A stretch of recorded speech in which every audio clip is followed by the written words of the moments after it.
O tuitaço estava online e ainda está. JJ no Flamengo, Jorge Jesus no Flamengo é o trending topic número 1 do Brasil, né? Está nos trends topics aí e é o assunto mais falado no momento. A nação rubro-negra fez a parte dela, foi promovida esse tuitaço e eu quero saber a sua opinião, cara. Já é um assunto obviamente batido, mas é porque o Jorge Jesus não para de tentar também mexer com o coração rubro-negro. E ele consegue. Filha da mãe, volta, Rita. A hashtag está em primeiro é com o Flamengo escrito certo ou Flamengo escrito errado? Isso é muito importante. Eu acho que a primeira é o Flamengo escrito certo e a segunda é o Flamengo escrito errado. Porque se a gente tivesse, né, todo mundo escrevendo certo, quem foi o infeliz que escreveu o Flamengo errado, a hashtag tinha explodido dobrado, né? Então, infelizmente, ficou o primeiro e o segundo ali. Mas ok, tudo bem. É aquilo que o Castanha falou. Eu não tenho nem muito o que acrescentar nesse tipo de situação, não, porque, cara, não tem coisa que eu acho mais bonita do que a galera dar a opinião dela, entendeu? É a manifestação do torcedor, bicho.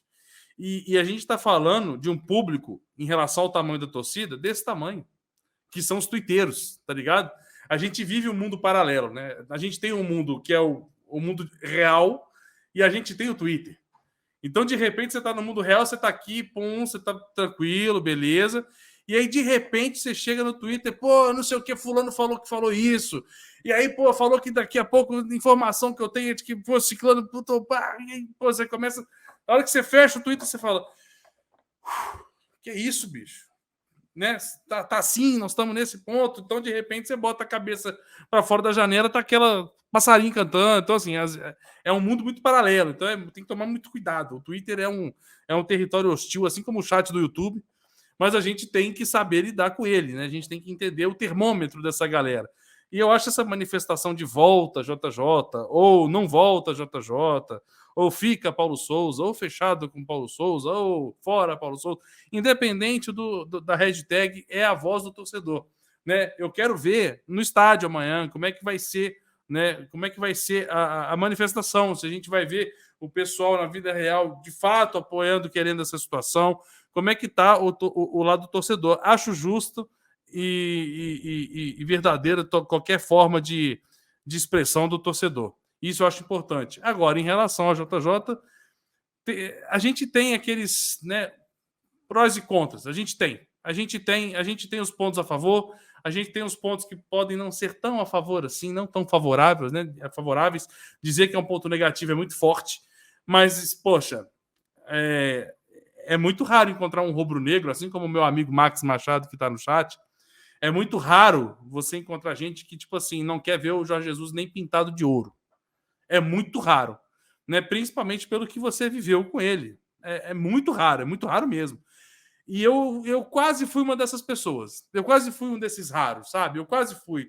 Porque veio aquela do Renato Maurício Prado, porra, ali eu fiquei puto demais com tudo que envolveu. Aí veio a entrevista coletiva, a entrevista no Bem Amigos, fiquei puto também. Ah, que isso aí é forjado, sabia que ia ser postado depois, que não sei o que, não sei o que. Eu já passei pelos dois lados dessa briga toda aí.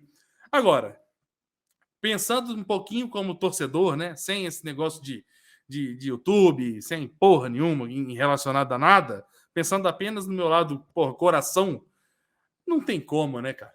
Não tem como bater aquela saudades daquilo que a gente já viveu, né? Como quase disse Neymar Júnior, né? Que não viveu, né? A gente viveu. Então a diferença é essa. Então não tem como a gente não ser um pouquinho saudosista o suficiente para olhar o time hoje do jeito que está e não querer aquilo de volta. É muito difícil. E a gente sabe, nenhum retorno de Jorge Jesus é garantia de nada. Ele pode falar o que ele quiser, que faria igual, melhor. Lógico que pode, mas futebol não tem ciência exata. E a probabilidade dele fazer melhor, fazer a mesma coisa ou melhor é de 99%, pelo nível do nosso futebol brasileiro. Mas nada é ciência exata no futebol. Então, assim, hoje eu já tenho esse pensamento de que seria muito bem-vindo novamente, mas seria daquela forma assim, não vou idolatrar, não vou botar acima de tudo, não vou, né, botar em palanque, não vou botar em altar, porque a qualquer momento ele pode vir, pode conquistar muita coisa e pode dar tchau pra gente de novo. Entendeu? E, porra, foi uma ferida que tá aberta ainda, não cicatrizou, tá quase formando aquela casquinha, tá ligado? Quase. O Jorge Jesus é aquela ferida que tá na casquinha, que aí tu vai meter a mão para dar aquela coçada na casquinha, ela sai, sangra tudo de novo, você tá fudido. Então, assim, eu tenho essa sensação com o Jorge Jesus, mas dizer que eu seria contra o retorno dele, só se eu fosse maluco, com todo respeito. É aquilo, né, Castanha? Por mais que a gente fique com o pé atrás e talvez tenha um pouco de raiva do que foi feito pelo Jorge Jesus no passado, muitas pessoas falarem: o Jorge Jesus está se colocando acima do Flamengo. Mas nós, como torcedores, se a gente for fazer uma análise um pouco mais ampla, colocar o Jorge Jesus no Flamengo é também colocar o Flamengo em primeiro lugar novamente, porque com ele nós fomos campeões. É a única coisa que eu me agarro, né? Porque, assim, por mais que eu tenha um pouco de raiva, um pouco de rancor pelo que ele fez, cara, eu quero voltar a ser campeão, eu quero voltar a ser feliz e, se for preciso voltar para o Flamengo, eu escolheria o Jorge Jesus também. Eu quero saber a tua opinião. Sabe qual é o problema maior, Cleitinho? É porque é o seguinte, o recorde que a gente tem é de um Jorge Jesus que chegou aqui, ganhou a porra toda, teve mais vitórias, mais títulos do que derrota, performou todos os jogadores, acabou. Já começou o ano 2020 ganhando mais título e por aí vai. Então, é claro que o maior problema é porque todos os sucessores, nenhum emplacou. A gente ganhou um Campeonato Brasileiro com o Rogério sendo bastante contestado, né? E não demorou muito, ele acabou saindo depois do Campeonato Brasileiro. Aí você tem Domi, Renato e agora Paulo Souza. Então esse é o maior problema. Hoje, Arthur, se você vai fechar com um treinador, vai tirar o Paulo Souza, eu acho que isso aí já está quase que uma unanimidade, né? Porque não tem como... Tem gente ainda que defende, mas eu não consigo ver como você defender uma continuidade, né, do Paulo Souza. E aí você vai trocar.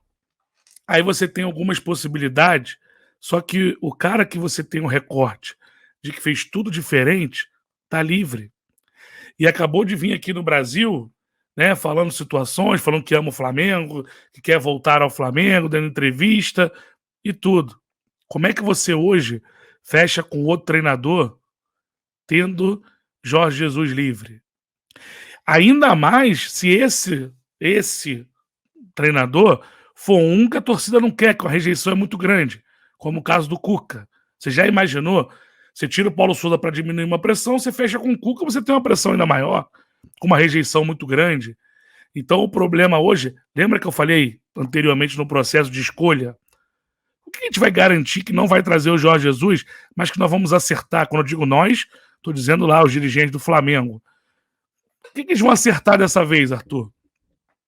Por que eles vão chegar agora e vão trazer, né, um treinador que vai alavancar o Flamengo nesse segundo semestre aí, que vai fazer história no Flamengo? Esse é o maior problema. Então, nada melhor do que você trazer o Jorge Jesus. Mas ano passado, né, ele vai... desculpa, ano passado. Ano que vem, ele vai sair, não tem garantia. Mas aí você está falando de início de temporada, você pode se preparar melhor para você ter um próprio Vitor Pereira, que eu acho bom treinador, está aí no Corinthians, é um exemplo só, tem outros. Você pode se preparar, né, para tal coisa, mas nesse momento é remediar. E para remediar, você tem um dos maiores treinadores da sua história livre. Então, irmão, não pode ter orgulho, não pode ter ego nesse momento, traz e resolve o problema. Depois, até porque ele, repito, ele é um que resolve os outros problemas também. Porque ele chega aqui, vai dar tudo, vai dar no DM, no ninho, vai fechar tudo, vai mandar na porra toda, ou seja, acabou, resolveu o problema. O problema depois vai ser quando ele sair. Mas aí, irmão, tu tem que se preparar para tal coisa. Você tem que se preparar para isso, né? Porque senão você não aprende nada. O cara passou por uma vez, tu não aprendeu nada. Vai passar a segunda vez, tu não vai aprender nada de novo. Então, irmão, o problema é que você falou que quase todo mundo quer o Jesus. Só que o cara que tem a caneta não quer. É justamente o dono da caneta, não é o dono da lancha, não é o dono de ninguém, é o dono da caneta. O dono da caneta não quer Jorge Jesus. E aí é um problema sério. Vamos ver se a torcida consegue amolecer, né? Botar ali o coração do nosso presidente para que faça isso, deixe o orgulho de lado, deixe tudo e traga, né, o velho. Traga ele, porque aí, meu irmão, você consegue numa tacada só trazer a torcida de volta, porra, trazer os jogadores ainda tiver a imprensa aí, todo mundo triste, todo mundo ressabiada com a volta do Jorge Jesus. Essa é a minha opinião. É assim, eu até acho, vou ser bem sincero, não sei se vocês vão concordar, eu não sei se, pelo menos assim, óbvio que, caralho, falar que tenha certeza, eu não tenho certeza de nada, né? Até porque a vida é uma caixinha de surpresas. Mas na minha concepção, eu não consigo enxergar que o Flamengo vá ter sucesso com o Jorge Jesus. Vejo que a gente vai jogar no futebol, que a gente já está acostumado, ficou acostumado a ver em anos passados. Em 2019, para ser mais preciso, início de 2020, até ali o momento que a pandemia estoura no Brasil e no mundo. Por quê? Porque eu acho que hoje o Jorge Jesus pega a terra muito mais arrasada do que pegou em 2019. Ele pega um time muito arrasado que vinha de um Abel Braga. Mas agora ele pega de técnicos que sucatearam o Flamengo, de um departamento médico, de um departamento de qualquer coisa, um departamento de futebol que sucateou o Flamengo em todos os seus aspectos, principalmente no aspecto dos jogadores na parte física, que era aonde a gente falava muito em 2019 que o Flamengo, por exemplo, Castanha, vamos pegar o exemplo de hoje, vamos pegar o exemplo do passado. O que fez o Flamengo ganhar aquela Libertadores em 2019? Qual foi o principal, além da estrela do Gabigol, qual foi o principal ponto de que o Flamengo ganhou aquela Libertadores em 2019? Acho que posso botar mais de um aí. Posso falar que era um time mentalmente forte, era um time com pensamento, né, vencedor. Vai botar aí que principalmente era um time muito organizado, que não se desorganizou em nenhum momento. Trocaram-se peças, mas a estrutura não foi mexida. E aí foi premiado. Eu acho que o River trabalhava também, mas aquele grupo trabalhou para ganhar aquela Libertadores e ela foi muito bem entregue, não é porque é o nosso time não. Foi muito bem entregue para o time que encantou todo mundo em 2019. E eu concordo, mas eu acho que teve mais coisa. Teve pelo menos mais uma coisa mais importante do que tudo isso. Tem um momento em algumas entrevistas que a gente viu daquele título que eu acho que foi o Diego Alves que falou, que eles olhavam para os jogadores do River e viam os caras esgotados. E o Flamengo inteiro querendo, como diria Luxemburgo, com a pica apontada pro Shell. Os jogadores querendo ir bem fisicamente, e bem o físico. O Flamengo aguentou até o final contra um Liverpool, que levou para uma prorrogação, a melhor equipe do mundo naquele momento. O Flamengo bateu de frente fisicamente. Perdeu depois de algumas coisinhas, mas jogou de frente, de igual para igual. Hoje o Flamengo, não sei se o Jorge Jesus teria tempo hábil para fazer esse time voltar a ser fisicamente igual ao de 2019. Mas esse é o grande problema. Cleitinho, sabe por quê? O River chegou muito bem preparado para aquilo e faz o gol cedo. E aquele jogo a gente não fez uma grande atuação. Por quê? Porque o River jogou para destruir o Flamengo, no sentido de amarrar o Flamengo. Ele sabia aonde o Flamengo era forte e ele jogou o jogo inteiro marcando o Flamengo. E era um Flamengo, como a gente falou, que era compacto, que sabia o que fazia com a bola, sem a bola. Então é um time que martelou, não teve grande chance, teve aquela, né, do Bruno Henrique, o Everton Ribeiro chutou, né, o goleiro ficou, a bola ficou no mão do Armani, aquela confusão, mas era um time que o Gadiardo estudou bastante o Flamengo e amarrou o Flamengo em tudo, mas cansou. Tanto que se vai para a prorrogação, eu acho que o Flamengo ganha fácil na prorrogação. Mas que bom que não precisou, foi com muito mais emoção, muito mais gostoso da forma que foi. Mas esse, para mim, foi o diferencial, concordo com você, e como eu falei, acrescento tudo que eu falei também. Tudo está interligado, eu diria. Acho que sem um, o outro não aconteceria. Talvez o Flamengo estivesse tão bem fisicamente porque era organizado. E aí cai no que você falou alguns minutos atrás. O Flamengo hoje corre errado, o Flamengo hoje perde muito a bola, tem muito erro individual, muito erro de passe. Então você tem que correr atrás para recuperar a bola. Você não é dominante, não tem a posse o tempo todo, então você tem que correr mais. Então, assim, tem muitas coisas que realmente fazem toda a diferença. E tudo tá tudo anexado. É como se fosse um quebra-cabeça. Se você não tiver todas essas peças interligadas, não forma nada no final. Não tem nada de benéfico no final. Então, assim, eu não sei até que ponto o Jorge Jesus conseguiria fazer isso acontecer em curto prazo. Por quê? Porque o Jorge Jesus não chega com fases talvez não tão decisivas. O Jorge Jesus, se chega hoje, já tem uma oitavas de final pela frente, já tem aí Copa do Brasil chegando em oitavas de final, já tem o Brasileirão com o Flamengo bem atrás, tendo que dar um sprint para dar aquela arrancada. Então, assim, não é tão simples quanto Mas parece. tem como uma diferença 2019. aí, Cleitinho, tem uma diferença. Em 2019, ele teve aqueles 22 dias de uma mini Também. pré-temporada. Também. Beleza.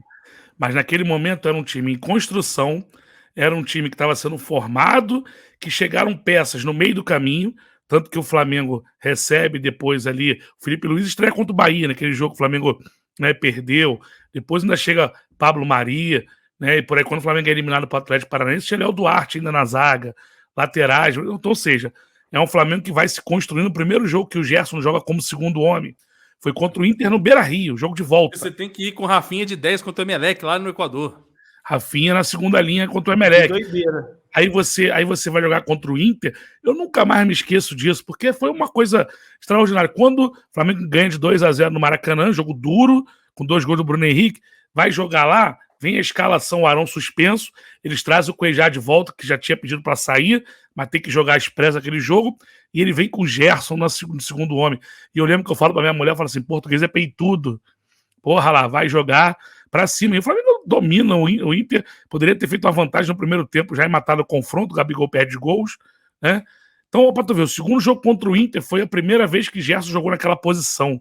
Antes ele estava jogando, né, do lado, chegou a fazer jogo contra o Botafogo pelo lado fazendo gol. Contra o Internacional no primeiro jogo, ele entrou mais ofensivo pelo lado também, tanto que ele dá o passe pro gol do Bruno Henrique, né, cara? Chega lá dividindo com o goleiro.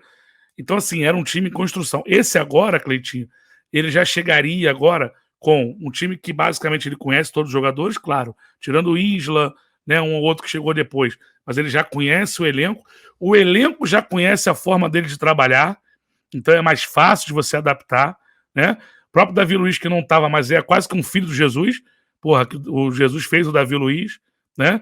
Então, também seria mais fácil, né, essa adaptação. E aí, irmão, você organizar o time, fazer linhas mais compactas. Aquele time de 2019, sem a bola, era fantástico, irmão. Era um time que marcava alto, era um time que a pressão pós-perda funcionava. Quando você quebrava a primeira linha, todo mundo descia em bloco. Porra, então era ali, ó, as linhas próximas. E aí, irmão, falava assim, o time do Flamengo corria muito. Corria como corre hoje. Só que naquele time era organizado, sabia o que fazia com e sem a bola. O time de hoje não sabe o que faz. Então tem desvantagens, Cleitinho, mas também tem vantagens, né? Então você teria aí aquele jogo mais tranquilo no Brasileiro, você bota um time alternativo e treina, né, durante a semana o time, daria para fazer, e eu acho que teria vantagem já conhecer o elenco.